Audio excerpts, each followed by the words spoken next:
Sejam muito bem-vindos a mais um estudo promovido pelo Centro Espírita Bezerra de Menezes, o Apóstolo do Bem. Se você ainda não é inscrito em nosso canal, inscreva-se. E não esqueça de clicar no sininho de notificações para poder receber um lembrete todas as vezes que um vídeo for lançado. Se puder também, compartilhe este vídeo e todos os demais vídeos com seus amigos e familiares que possam se beneficiar dos estudos que têm sido feitos pela casa. Muito obrigado e que Jesus abençoe a todos. Mensagem fraterna.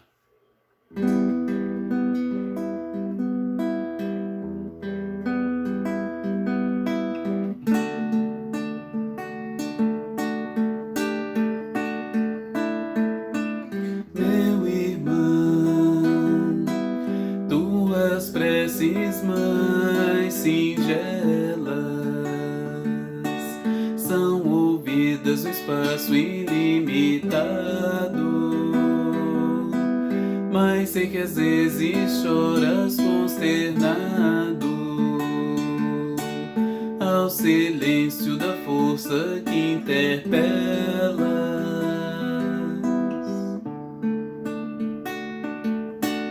Volve ao teu templo interno e abandonado, a mais alta de todas as capelas, e as respostas mais lúcidas e belas hão de trazer-te alegre e deslumbrado.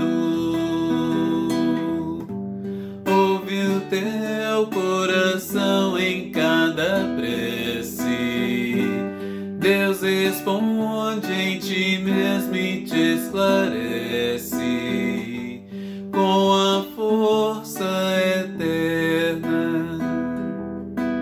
da consolação.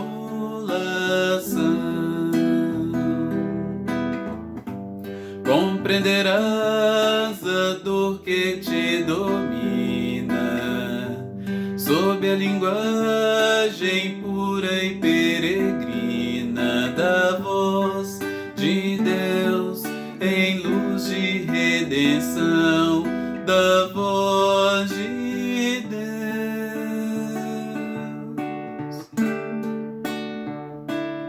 em luz de redenção.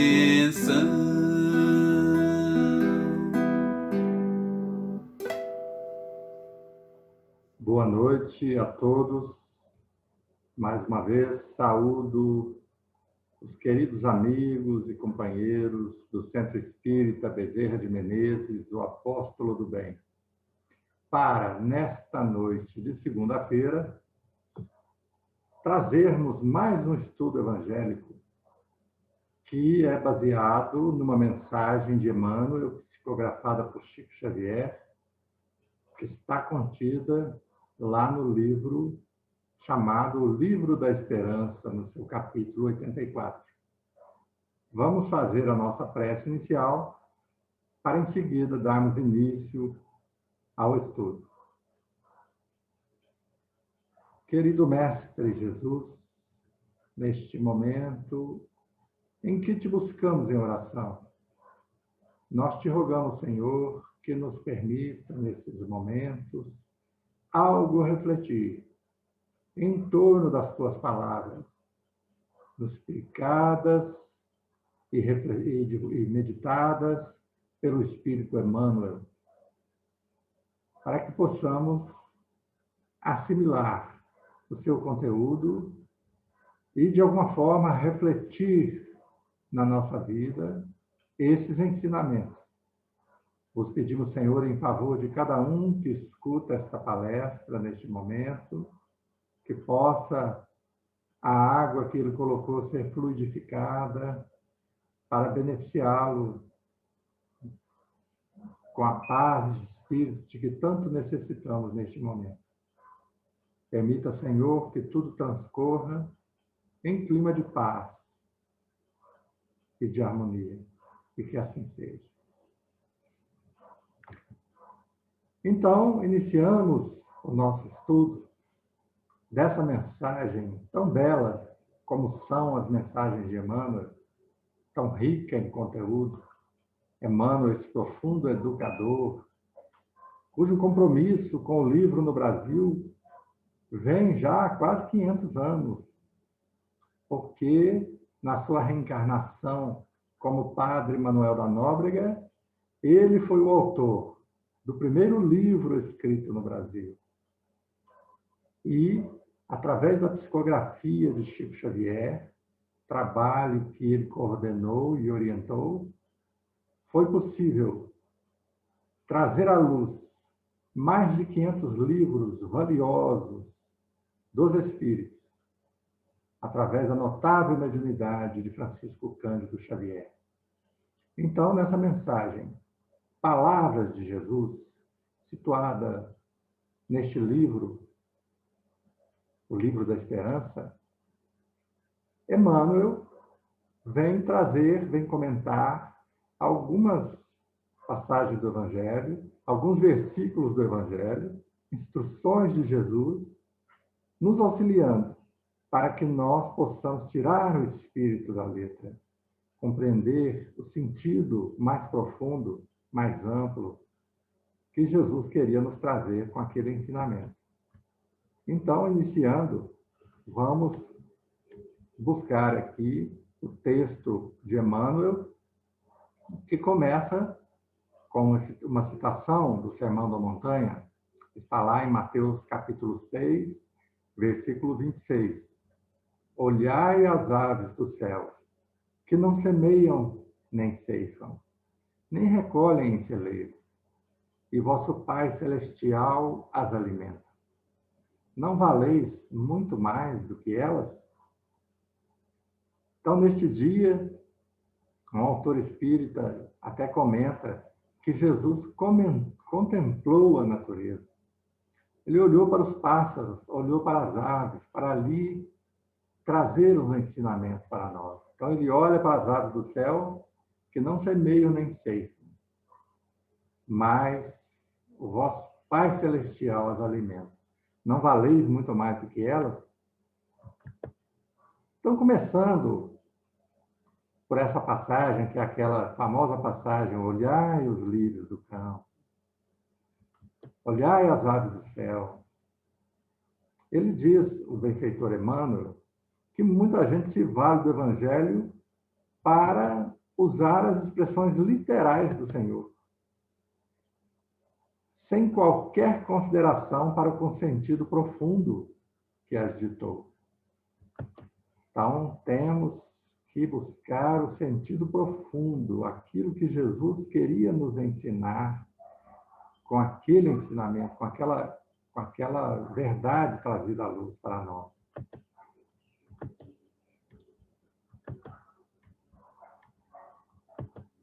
E quando Jesus fala sobre essas aves do céu, ele está nos dizendo o seguinte, que muita gente, nas palavras de Emmanuel, muita gente pode se valer dessas expressões de forma literal. Então, o que é que Jesus talvez quisesse dizer com olhai as aves do céu? Dizendo que mesmo assim, mesmo elas não semeando e não colhendo, o Pai as alimenta. Seria uma exaltação à preguiça? Seria para que nós esperássemos que as coisas caíssem do céu para nós? Será que foi isso que Jesus quis nos ensinar? Ele também disse assim, Jesus disse, não vos inquieteis pelo dia de amanhã. Ora, então, não é para nos preocuparmos com o dia de amanhã. Não precisamos ser previdentes. Seria isso? Claro que não. Não vos inquieteis pelo dia de amanhã. Emmanuel diz assim, encontramos aqueles que se baseiam nestas palavras destinadas a situar-nos na ciência tranquila, para abraçarem a deserção e preguiça. Olvidando que o próprio Jesus nos advertiu, andai enquanto tendes luz. Então, esse não se inquietar pelo dia de amanhã não significa que devemos nos acomodar, que devemos nos entregar à preguiça, desertar da luta, esperar que as coisas caiam do céu para nós. Mas, segundo Emmanuel, Jesus queria nos falar acerca da eficiência tranquila. E ele próprio acrescenta, lembra Jesus, andai enquanto tendes luz. Ou seja, vamos trabalhar, mas buscando aquela eficiência tranquila, sem inquietações, confiando. Faz a tua parte, que o céu te ajudará.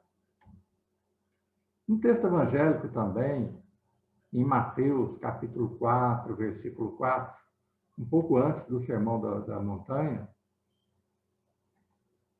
Jesus nos diz assim, nem só de pão vive o homem. Nem só de pão vive o homem. Está lá em Mateus 4, versículo 4. É da passagem em que Jesus vai passar 40 dias no deserto. E o benfeitor comenta assim, há companheiros que se estribam em semelhante conceito, dedicado a preservar-nos contra a volúpia da posse, para assumirem atitudes de relaxamento e desprezo, à frente do serviço de organização e previdência da vida material. Ora, o Livro dos Espíritos já nos esclarece que muitos dos males desta vida são resultado das nossas ações nessa vida mesmo. Então, se passamos por uma situação de miséria, ela pode ter sido gerada pela nossa imprevidência, pela nossa preguiça, pela nossa falta de organização. É claro que há outras motivações também, principalmente aquelas que estão relacionadas às opressões que o homem sofre. Mas temos que avaliar se não teria a nossa desgraça, aquele sofrimento que passamos hoje, sido gerado por nós mesmos.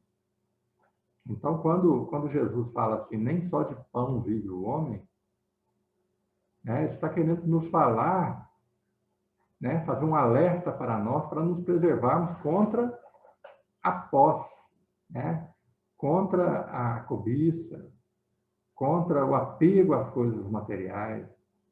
Ele não está falando para a gente relaxar com as coisas, para a gente desprezar aquelas coisas que têm o seu valor. Temos que ser previdentes, porque isso está relacionado ao equilíbrio. E a doutrina espírita e o evangelho se pautam muito na questão do equilíbrio. Temos que buscar o equilíbrio sempre. Então, aqueles que pensam dessa forma, que já que nem só de pão vive o homem, que nós podemos relaxar, eles têm que se lembrar de que Jesus multiplicou os pães no monte. Houve a passagem ali da multiplicação dos pães, socorrendo a multidão cansada e faminta. Também, lá em Mateus, no capítulo 19, versículo 24, a gente percebe que o benfeitor se baseou muito aqui nas passagens de Mateus, pois Mateus é o que traz o Sermão da Montanha de forma mais completa, E agora trazendo um texto aqui já mais adiante nesse evangelho, que é no capítulo 19, ele traz o seguinte fala de Jesus. Realmente há muita dificuldade para que um rico entre no céu. Então, aquela passagem, é mais fácil um camelo passar pelo buraco de uma agulha do que um rico entrar no reino do céu. Então, Jesus diz, há muita dificuldade para que um rico entre no reino do céu. Estaria Jesus aí condenando a riqueza? Sabemos que não. Mas há pessoas que aparecem para se aproveitarem dessa afirmativa, que, segundo Emmanuel, é dedicada a imunizar-nos contra as calamidades da avareza. para lançarem diatribes contra o dinheiro e sarcasmo contra os irmãos chamados a manejá-lo na sustentação do trabalho e da beneficência, da educação e do progresso, incapazes de recordar que Jesus honrou a finança dignamente empregada até mesmo nos 2 vinténs, com que a viúva pobre testemunhou a própria fé.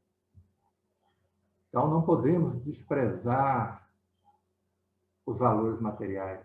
Não podemos condenar de antemão os ricos, aqueles que estão detendo, que são os mordomos de Jesus, né? Os mordomos das coisas materiais. Então, aqueles que estão hoje usufruindo das mordomias, aqueles bens do Senhor, dos quais serão chamados a prestarem conta. Né? Não podemos condenar o dinheiro. Há até uma mensagem muito interessante, psicografada por Chico Xavier, de Emmanuel também, que fala sobre o dinheiro. O dinheiro, em si, ele tem um valor neutro. Mas o uso que fazemos dele é que importa. Então, aqueles irmãos que receberam essa prova da riqueza, eles foram chamados, nas palavras de Emmanuel, a manejá-lo na sustentação do trabalho e da beneficência, da educação e do progresso.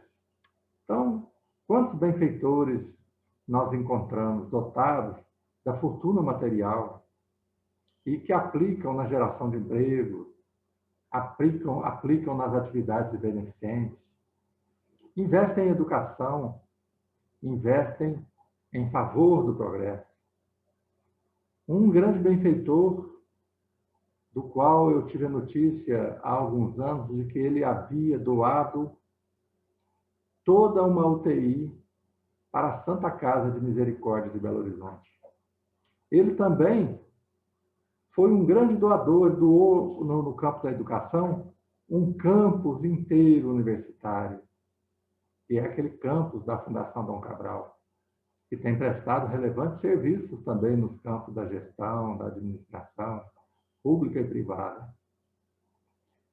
Então, esse benfeitor é um exemplo que a gente lembra daquela pessoa que, embora dotada de fortuna, né, um grande bilionário, foi banqueiro, ele também soube utilizar uma porção, uma parte desse dinheiro na geração de empregos, nas atividades de beneficência e também no campo da educação.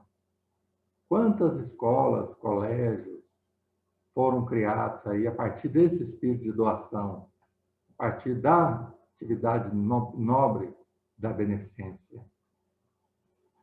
E o próprio Jesus, ele soube também honrar a finança, nas palavras de Emmanuel.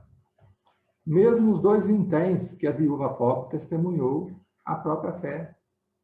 Até aqueles 2 vinténs Jesus valorizou, porque aquilo representava tudo o que aquela viúva tinha para doar.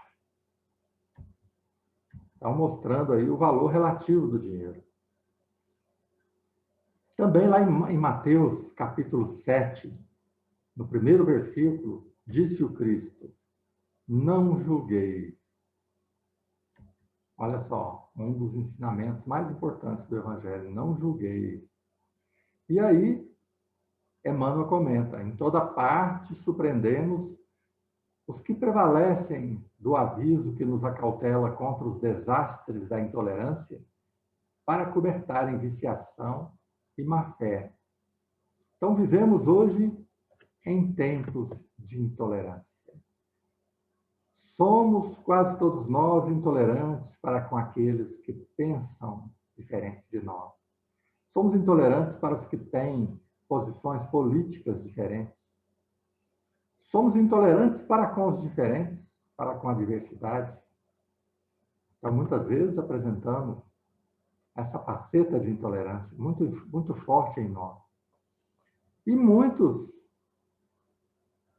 né, em torno desse ensinamento não julgueis, que é para combater exatamente essa intolerância, eles usam esse ensinamento de forma desviada, acobertando a viciação e a má-fé. Então, quando vê alguém fazendo alguma coisa errada, fala, não, não julguei. Então, está acobertando a viciação, acobertando a má-fé.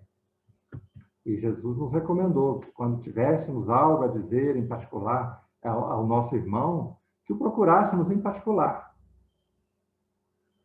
para que pudéssemos exortá-lo às mudanças para o bem. E Jesus também recomendou para nós orai e vigiai, a fim de não cair em tentação. Então, a gente tem que ter vigilância também em relação a esse tipo de atitude. Não podemos ser coniventes com o mal. Temos que estar vigilantes. O não julgar, não julgueis, ele não deve ser empregado nesse sentido desviado. Também lá em Mateus, capítulo 5, versículo 40, o mestre dos mestres nos admoestou, dizendo, ao que vos pedir a túnica, cedei também a capa. Olha só, que ensinamento.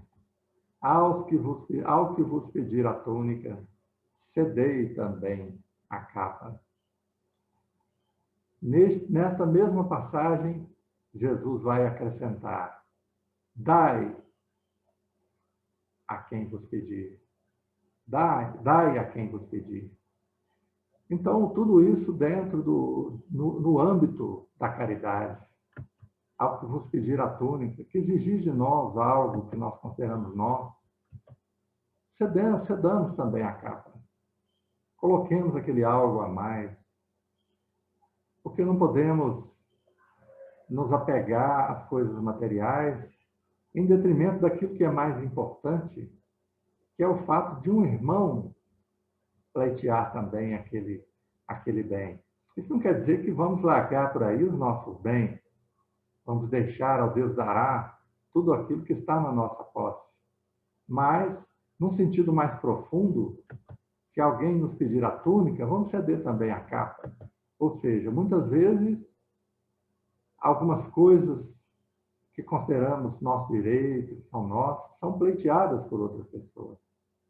Então, nos cabe, muitas vezes, a renúncia àquela coisa secundária, aquela coisa periférica, para preservar aquilo que é mais importante. Então, este é o verdadeiro ensinamento. Não poucas pessoas mobilizam este acerto consagrado a impelir-nos ao culto do desprendimento e da gentileza, para estabelecerem regimes de irresponsabilidade e negligência. Então, esse versículo, ao que vos pedir a túnica, cedei também a capa, ele está relacionado à necessidade do desprendimento, da gentileza.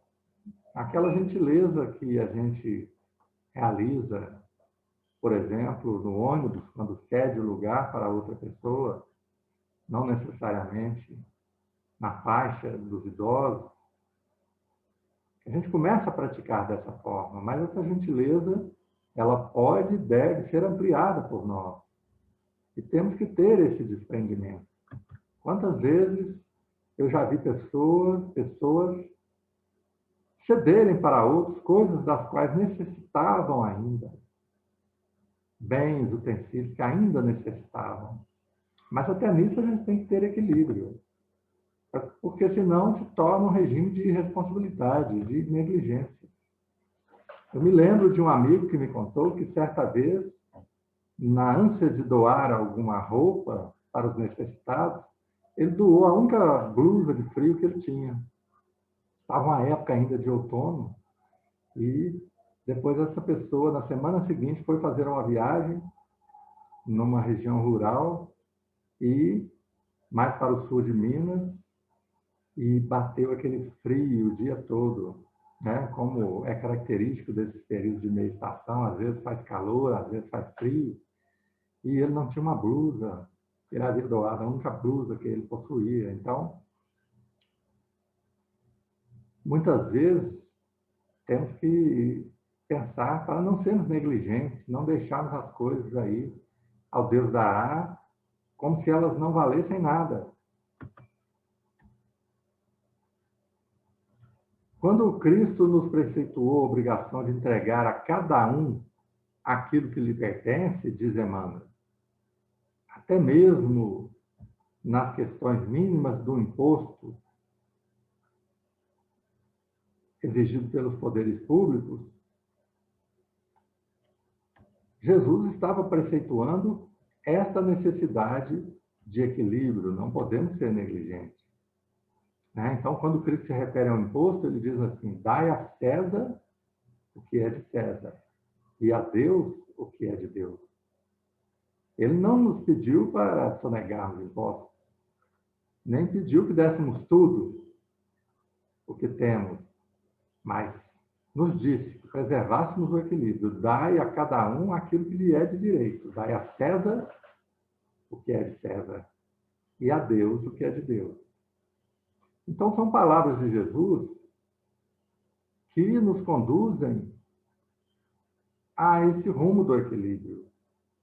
Porque a doutrina espírita, ela tem para nós essa característica de ser educativa, de ser um processo de esclarecimento e de consolo também, mas, sobretudo, um processo educativo.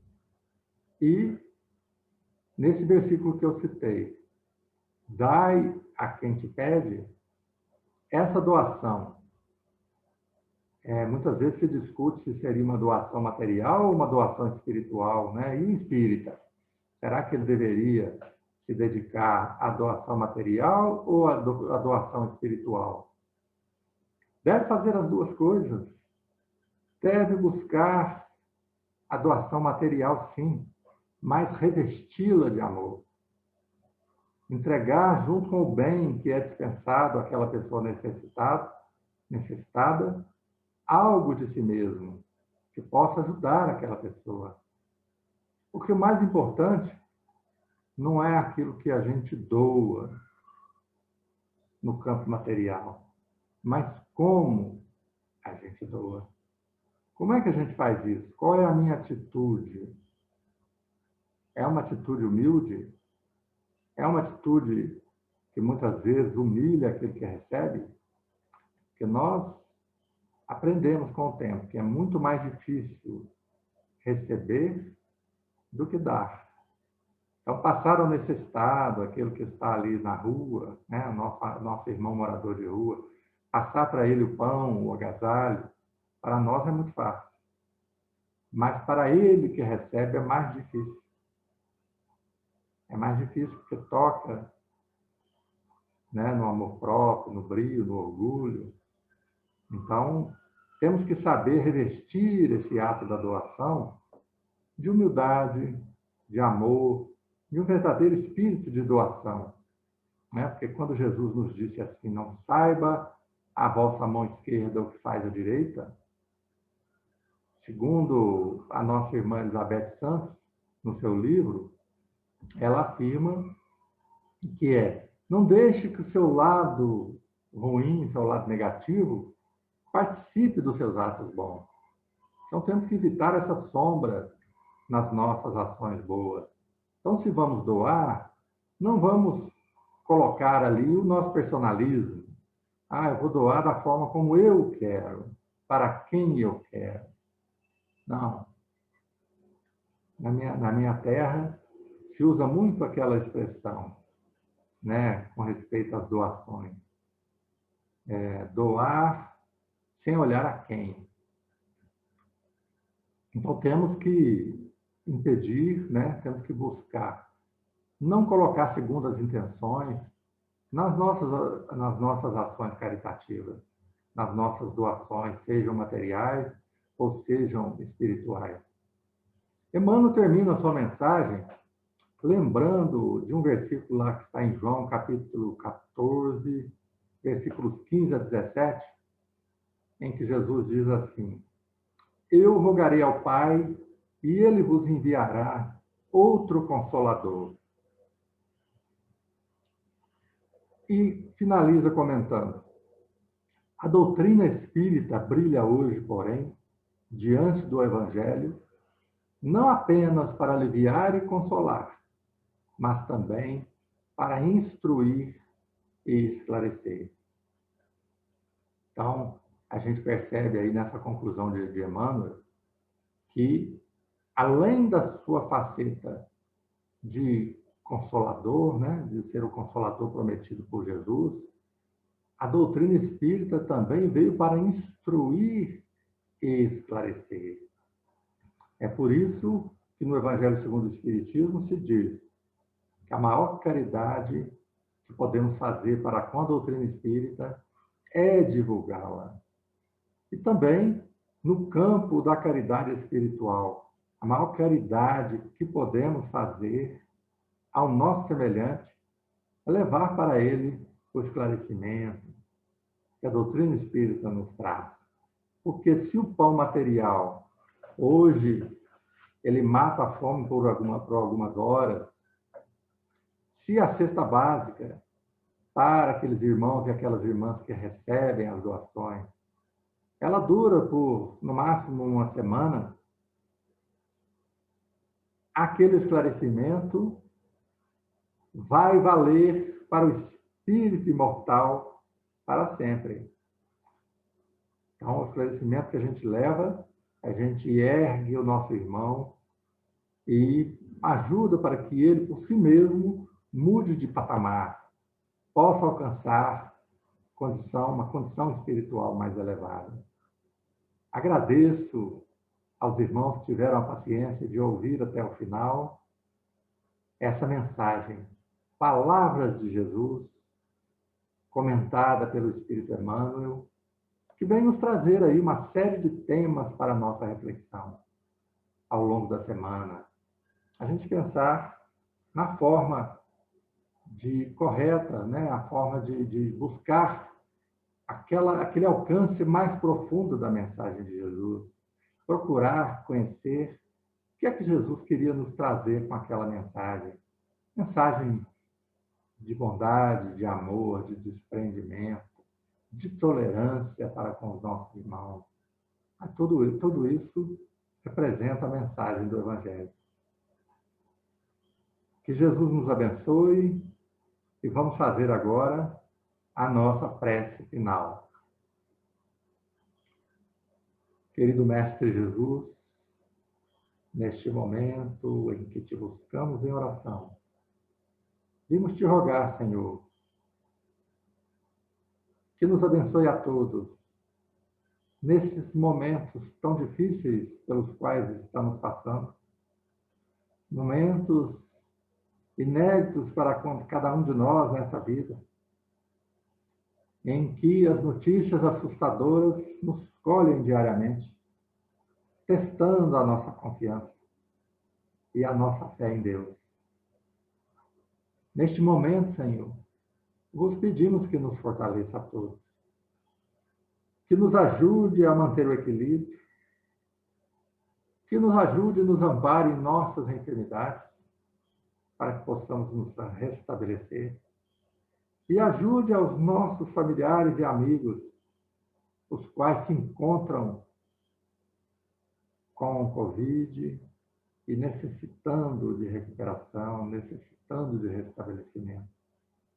Peço, Senhor, que fortaleça e esclareça cada um de nós, para que possamos, de alguma forma, ajudar aqueles que sofrem mais do que nós mesmos. Peço, Senhor, que abençoe a todos os que estão ouvindo esta palestra, seus familiares e amigos. Senhor, tem piedade do Brasil, socorre os brasileiros. Ampara-nos a todos e que assim seja.